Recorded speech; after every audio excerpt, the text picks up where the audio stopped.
경남 양산을 지역구로 두고 있는 더불어민주당의 김두관 의원입니다. 더불어민주당 부산, 울산, 경남 국회의원 및 더불어민주당 부산시당 일동은 산업은행이 부산으로 이전되길 간절히 희망합니다. 국가균행발전은 대한민국의 시대적 과제입니다. 그냥 시대적 과제가 아니라 대한민국의 존망이 달린 절실한 역사적 과제입니다. 국가균행발전은 2000년대 이후 국토정책에서 가장 중요한 비중을 차지해 왔습니다. 1960년 이후 정부의 불균형 공간 성장 정책에 따라 인구와 시설이 수도권으로 수렴돼 심각한 사회, 경제, 정치적 문제를 야기했기 때문입니다.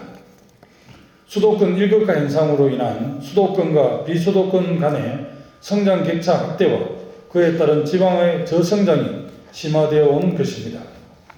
수도권에 대한 각종 규제도 불구하고 인구와 산업의 수도권 집중 추세가 지속적으로 발생했습니다.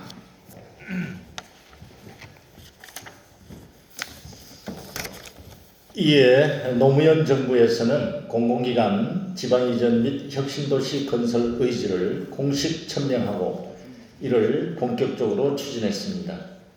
국가균형발전특별법에 공공기관 지방이전의 법적 근거를 마련했고 공공기관 지방이전에 따른 혁신도시 건설 및 지원에 관한 특별법을 제정하는 등 법적 근거도 마련했습니다.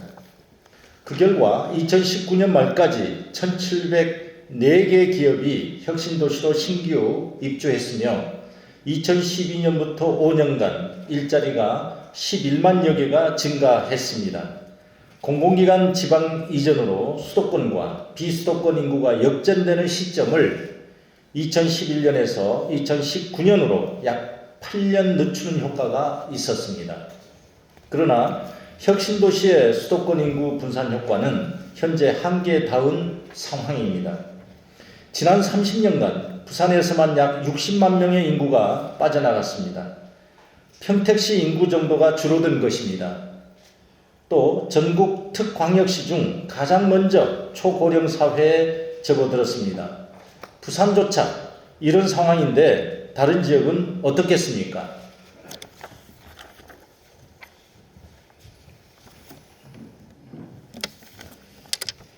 (2차) 공공기관 이전이 필요한 시점입니다.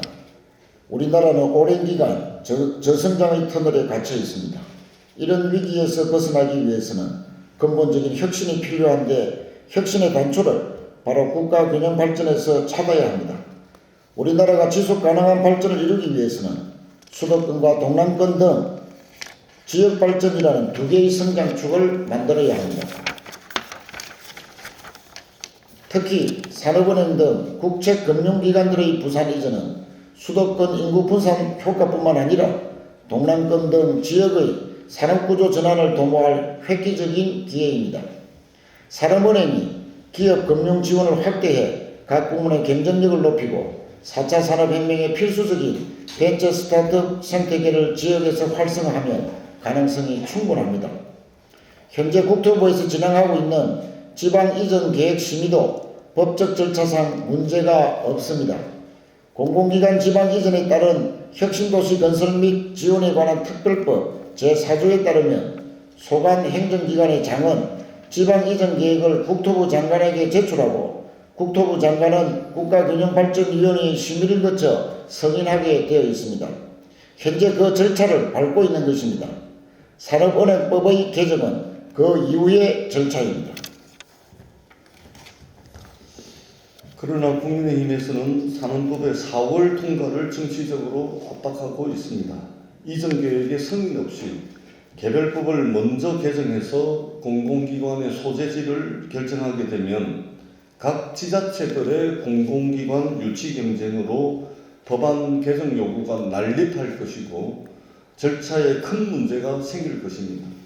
산업은행 외에도 추가 국책금융기관을 유치해야 하는 부산의 입장에서 보면 매우 근시안적인 요구이자 정치적 공세에 불과합니다.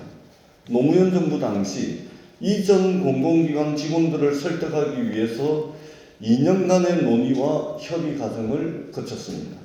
현재 산업은행 임직원들의 충분한 공감대와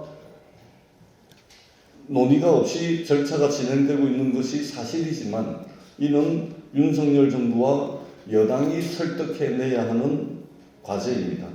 수도권 소재 국회의원님께도 부탁드립니다.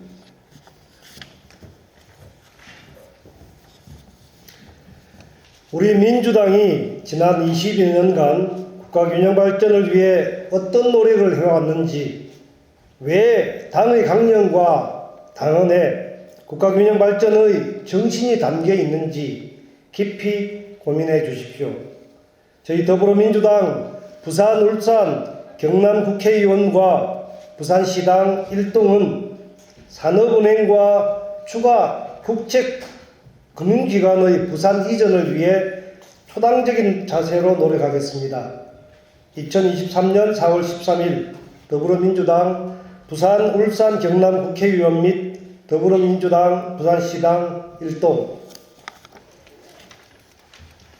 자, 영래 운동님.